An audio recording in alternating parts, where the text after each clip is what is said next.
So I'm going to share with you guys the life story of the Buddha. And I know some of you guys have already heard this and learned it in classes with me, but maybe it'll be a refresher for you.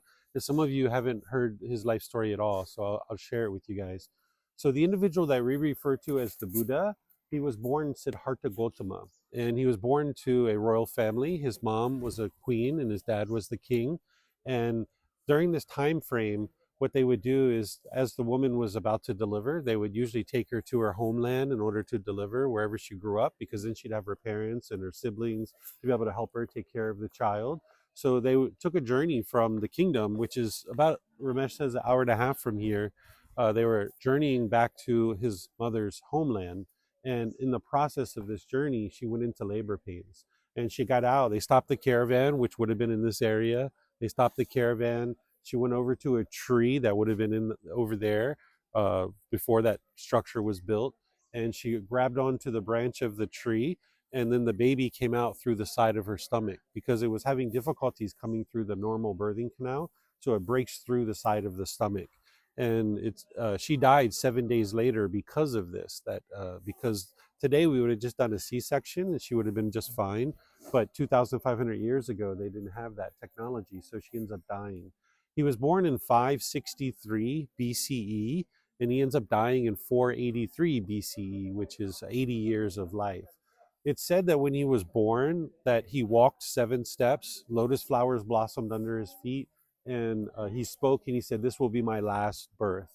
I don't think this part of the story is true, because if this part of the story was true, the next part of the story wouldn't actually be needed. Sometimes what people do when someone as significant as a Buddha is in the world, they kind of embellish the story over the years. But the story that I'm sharing with you is what's in the Pali Canon. But I think it was embellished upon because a Buddha has done something very wonderful and very special. We don't need to embellish their story, but sometimes people do as history goes on and stories are handed down from person to person. So if this part of the story was true, the next part of the story wouldn't be needed. The next part of the story is that his father, being the king, decided to summon advisors to come and let him know what his son was going to become. So he summoned 108 advisors to find out what his son was going to become. 107 of these advisors shared with the king that his son was going to be a great monarch, a great ruler, and he was going to rule over his kingdom and expand it far and wide. And of course, his father was like, that's my boy. Okay, yes. But there was one advisor who came in at the end, the 107th advisor, who came in and apologized to the king and said, "Sir, I'm so sorry. I heard what the other advisors shared, and they're accurate. Your son's going to be a great leader, but he's not going to be a monarch and a ruler. He's not going to expand your territory. He's going to be a spiritual leader." And his father didn't like this, so his father decides that he's going to sequester his son in the palace and never let him go outside, so that he wouldn't get involved in worldly affairs and be interested to be a spiritual leader. So for 29 years, he keeps his son in the palace. He lavishes him with everything you can imagine a rich royal father, king could do. Gives him, wonderful fabrics to wear as clothing, wonderful food, entertainment, beautiful women bathing him and taking care of him, just kind of lavishing him with everything you can imagine. So he lives his life this way for 29 years in the royal palace, really sheltered. And the father thought that he could kind of woo him into the ways of being a monarch and a ruler by kind of getting him hooked to this lifestyle. So after 29 years, Siddhartha Gautama realized that he's about to become the king, because during this lifetime, you would become the king when you turn 30, because your father would then retire and they would be right alongside of you to be able to then uh, teach you and guide you and how to be a good king. So at the age of 29, he realizes that he's going to be the king and he's never even been outside the palace. So how could he rule over all these people, this population of people, when he's never even been in the kingdom? So against his father's wishes and without his knowledge, he decides to go outside the palace and explore what's going on in the palace, or I'm sorry, in the kingdom. And he takes with him his royal attendant, which is like his chief confidant or his, kind of chief of staff. And he goes outside and he has what's called the 4 observations. These are the 4 things that motivated him to go on this journey to enlightenment. He sees an aging person, a sickly person, a dead corpse, and a roaming ascetic, someone who's given up worldly life in order to understand life better. And when he saw these 4 things, it really had an impact on him because, again, he was living this sheltered life in the palace where he had everything and anything that he needed and available to him. But when he saw this aging person, this older, decrepit person that was having difficulties in life and difficulty sustaining their life because they were getting older and decrepit, this was really impactful to him because if you lived a life for 29 years with everything and anything you can imagine, you'd probably think everybody lived that way. So when he saw that these people were struggling and having difficulties to be able to sustain their life, that it really had an impact on him. And he saw this misery and despair around these people. Same thing with the sickly person, same thing with the dead corpse. He saw this despair, this grief, this sorrow. And he had to ask his royal attendant, what's going on here? And his royal attendant explained that those people are going to have difficulty sustaining their life. And he started looking at the kingdom as full of misery and despair. And then he sees this roaming ascetic. Today we would call this person a monk or an ordained practitioner. This person was off meditating, and Siddhartha Gautama asked his royal attendant, like, what's that person doing over there? And he said, oh, that person, they're trying to figure out why we experience aging, sickness, and death, and trying to help these people escape out of this difficult life. And Siddhartha Gautama decided that's what he would like to do, that he wasn't interested in ruling over this misery and despair, that he was interested in helping people figure out how to escape out of that. So he decides he's going to leave and go off on this journey to enlightenment. But he had a wife and he had a young infant son at the time. So he goes back to the palace. And when he goes back to the palace, they're asleep. And he wasn't interested in waking them up because he felt like if he woke them up and said goodbye, that he wouldn't be able to leave, that it would be his mind wouldn't be able to let go and move on and be able to go on this journey. So he just kind of looked in on them and decided to leave in the middle of the night. And later he would have understood his mind better of why it was doing that. But at that time, he didn't understand his mind. So he just left and went off on this journey. He took with him his favorite horse and his royal attendant. And when he leaves out of the palace, and eventually he gets to a point where he lets his horse go, he lets his royal attendant go, and he cuts off his hair. He has this long, beautiful, flowing hair. Because at this time, as a member of the royal family, you would grow this long, beautiful, flowing hair. That's how people knew you were a member of the royal family. That today we just put the king or the queen on the money, and we put pictures in the kingdom, let everybody know who the king and queen is. But during the lifetime of the Buddha, they didn't have that because they didn't have photographic technology. So they would grow their hair really long. And then if you went out into the kingdom with this long, beautiful flowing hair, they knew you were a member of the royal family because it's only the royal family that could grow their hair that long. And they would have servants to shampoo it and detangle it and brush it and comb it. Where those of us that are working in the fields, we wouldn't be able to grow that long, beautiful hair because it get all tangled up and knotted and we wouldn't be able to take care of it. So he ends up cutting off his hair. And this is why people still cut off their hair today. It actually helps you to do what we call realized non-self, eliminating personal existence view. Not everybody will have to cut off their hair in order to get to enlightenment, but it is something that really helps accelerate your practice to be able to eliminate personal existence view. So he cuts off his hair and he takes up training with two teachers. And these teachers were teaching him things like hanging himself upside down from trees, laying on beds of nails, piercing his body with metal implements, starving himself.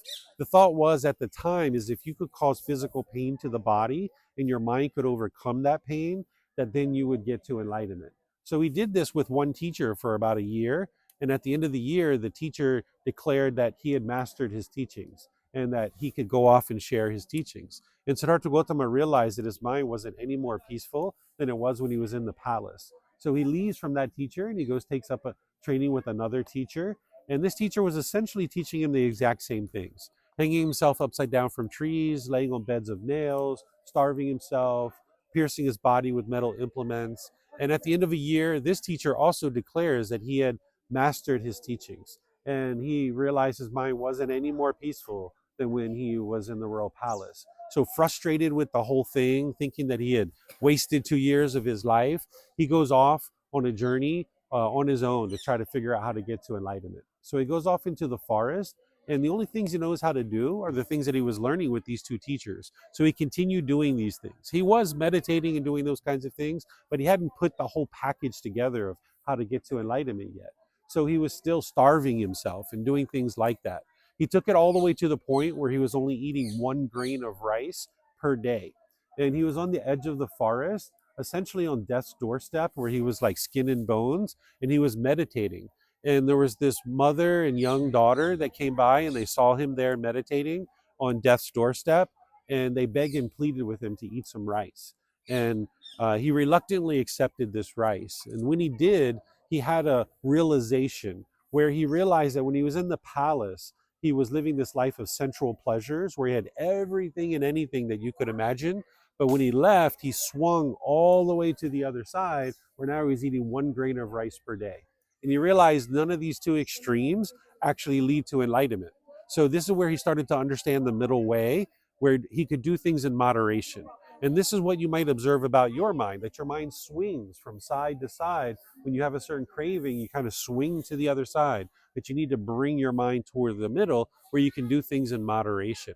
So this is where his practice really accelerates. For the next 4 years, he figures out how to get to enlightenment. So a total of 6 years through gradual training, gradual practice, and gradual progress. And he knows he's enlightened because his mind's completely peaceful. It's calm, it's serene, content with joy. He doesn't experience any discontent feelings anymore. He's eliminated all his anger, sadness, frustration, irritation, annoyance, guilt, shame, fear, stress, anxiety, loneliness, boredom, shyness, resentment, jealousy. He's eliminated all of that. So he knows he's gotten to enlightenment, but his teachings are radically different than anything that anyone else was teaching at the time. So he wasn't sure whether the world was ready for his teachings. So he hangs out at this tree that we're going to be visiting as part of this as well, a Bodhi tree in Bodh Gaya, where he actually contemplated for 7 weeks of whether or not he should share his teachings. And he hangs out at this tree. And eventually he gets to the point where he decides he's going to share his teachings. And he makes his way back to the place where he was studying with those first two teachers. And we actually are going to visit that place too, where he actually comes in contact with 4 of his previous classmates and 1 of his previous teachers. And when he comes in contact with these people, they start laughing at him and joking him and mocking him because they thought he had given up on the path to enlightenment. Because to them, in order to get to enlightenment, you needed to be starving yourself. And when they saw this bright, vibrant, cheerful, healthy looking individual with meat on their bones, they thought, he's given up on enlightenment. Because to them, you needed to be starving yourself to get to enlightenment. So when he comes back, they start laughing at him and joking him and mocking him. But by the time you get to enlightenment, that stuff doesn't bother you if somebody's doing that kind of stuff. Your mind's completely peaceful and joyful. So he comes over to where they were and he sits down and he takes his right hand and he touches the earth and he performs the one and only miracle that he performed, which is all these animals coming to where he's at. And this helped the people see that he had gotten to enlightenment. So the first 5 individuals were like, okay, you've got my attention. What do you have to say? And he delivers his very first teaching. It's called the Four Noble Truths. And we're going to visit this location too. And I'll share with you guys what the Four Noble Truths are when we get to that location, where he teaches what is the problem in your mind, the cause of the problem, the elimination of it, and the path forward of how to actually solve this. And from that point forward, it puts into motion all the things that we're now learning about and experiencing, where countless people get to enlightenment from the age of 35 to 80, where he actually dies. Those 45 years he teaches, and countless people get to enlightenment. And then ultimately he dies, and his teachings are preserved in such a way that countless more people get to enlightenment after his death. So those are the 4 criteria of what make a Buddha, is that they get to, I'm sorry, the 3 criteria is they get to enlightenment by themselves without the help of any teachers or any guides. They then dedicate the rest of their life to sharing their independently discovered teachings, and countless people will get to enlightenment during that person's lifetime. Then they will preserve their teachings in such a way that countless more people will get to enlightenment after their death. So this is the life of Siddhartha Gautama, who we now refer to as the Buddha or Gautama Buddha, or there's other cultures that refer to him in other ways. So this is where he was born. This is where he put his foot on this earth for the very first time. And we got a chance to meditate there. So thank you, sir. But let me ask you guys a question. Everything you know about the teachings of the Buddha at this point, if you're meditating over there in that building, or you're meditating in your bedroom at home, is there any difference in terms of what's going on in the mind? Is there any extra benefit in meditating here? No, right? But it is quite special, right? Right? So it's the same thing, right? So just like you meditate here, you can meditate in your bedroom at home or your living room or wherever, and it's going to have the same effect. How would it make a difference that They have a it's microphone for you. hold on, They're yes. recording. Hello, young man. Uh, how would it make a difference that it does feel meaningful or at least memorable to have done it in the place where the Buddha was born? Yeah. So if someone had a craving to Yeah, do it to do it. here, you can come here and do it, and then extinguish that craving. But you don't have that craving any longer. Uh, the Buddha talked about if when he was 3 months before death, people asked him like, "What should we do when all these people are coming to visit you?" He gave 4 locations where you could go to arise dedication and diligence and determination in your journey to enlightenment. And this is one of those places where he said, if you would like to arise dedication and diligence, determination to get to enlightenment, visit his birthplace, where he got to enlightenment, where he delivered his first speech or first discussion, first discourse, and where he died. And if you visit those 4 places, that would help arise determination and dedication towards your journey to enlightenment. So from that perspective, being here and meditating can help you arise dedication. But it's not anything on the outside that's doing that. It's what's It's going on inside. here. Because each one of you guys, in order to get here to this place, you've gone through a lot of steps, a lot of decisions to get here, including rabies shots, right? So that arises dedication and Yeah. determination to be able to get here. Yeah. And I am, from my understanding, the emotions and the like walking out of there, seeing the tree and like having a physical feeling arise like, wow, this is meaningful. That's due to not being enlightened, that experience or that feeling, but it is because it is a not a craving or like a form of not pleasure, but just like joy, I guess. Yeah, if you noticed any kind of emotions or feelings while you were here, Yeah, that came from a craving yeah, that you had. yeah. Where you can come to something like this as an enlightened being and you can enjoy it and you can appreciate it, but without conditioned feelings, where your mind's going up and, or down. So some sort. Yeah, yeah. Okay. Yeah. So I think the joy part. The joy, the way that I describe joy is I describe it as unconditioned, right? But if it's a conditional feeling, I describe that as happiness or excitement or thrill or euphoria, where joy is just always present as unconditioned. It doesn't need to be any condition for that to be met. Whether you're here or you're somewhere else, you can be just as joyful. That would be unconditional. But if you experience an extra amount of that here, that is the pleasant feelings associated with craving, desire, attachment. So I had the same feelings that Robert did. So is that could be that due to attachment to the teachings, or could just be the journey you've been on that has helped you get to whatever mental state you are in, or what do you think it could be? This is where your mindfulness needs to come in. You need to look inward and see what is the craving, desire, attachment that produced that. And it could be multiple. It might not be just one. So you need to look inward and see what is it. I didn't experience those things here, so I can't say. I don't have any Yeah, it insight. But seems. your mind, you should be able to look inward as you develop your mindfulness. Yeah, it seems to me it was the journey I've been on Hmm. and all the work I have done Hmm. to get to wherever I am, Hmm. and the I guess the same diligence and dedication, commitment that I put into it, Yeah, and being able to come here and be in the same place that Buddha was born yeah, kind of triggered those feelings as well. yeah, Could be some attachment to the teachings, yeah, possibly. That I think that's also slightly there and there. yeah. So So look those are in, the two things. Are look at what was the longing, yearning, what was the craving, what was the wanting. What, you need to look at that, and it might not be right here in this moment. You might need to reflect on this over the next few hours, the next few days, and kind of see that. But when you came over to me, that's why I said, let it go, let it go, let it go, because whatever it was, you just need to let it go, and now you'll feel better afterwards. okay. Kind of like the good cry, Yeah. right? Yeah. Yeah. So So the, just to summarize what you said, Hmm.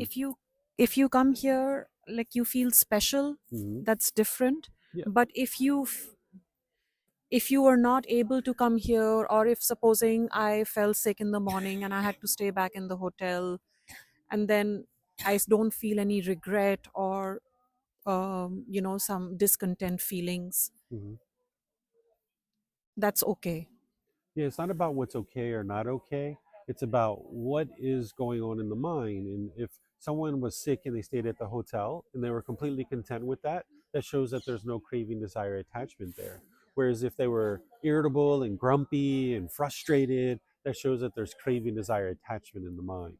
So by the time you get to enlightenment, you can be completely content here or there. You don't have any ups and downs like that.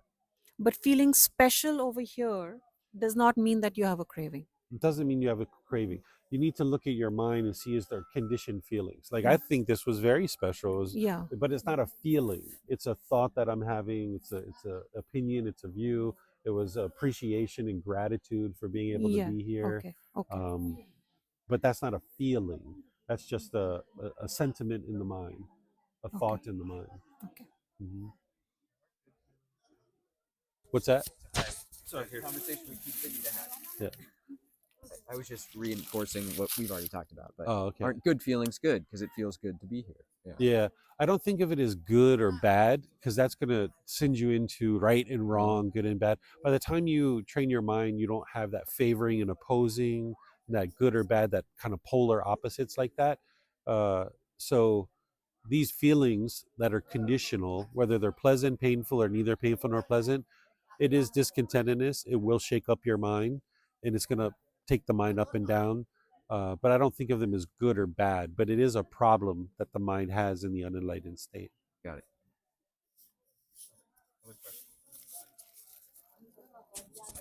So this is not directly related to this place, but I was talking to my cousin and or somebody else. I don't remember who was asking me what is the strongest negative emotion that you that's out there. I was talking to my aunt actually, Mm, and so I basically said I guess we haven't looked at it that way. It's just any negative emotion or feeling is negative, mm, and you have to get kind of rid of it. yeah, But she did mention like for them they were told that's fear. yeah, Fear is the most strongest negative thing. So yeah. For them, that's what they're saying. Again, I don't think of it as positive or negative because then we think like good and bad. There's kind of like this right, wrong idea in the mind, where the middle way isn't that way. So all discontentedness is unwise to allow the mind to experience. Because if you allow your mind to have those conditioned pleasant feelings, it's only a matter of time before you get the painful ones. So you would like to get beyond that, where you can experience the unconditioned mental states where the mind is just always cheerful, bright, glad, and uplifted. yeah, thank you. Mhm. Okay, I think we're all done. All right, so what's our plan for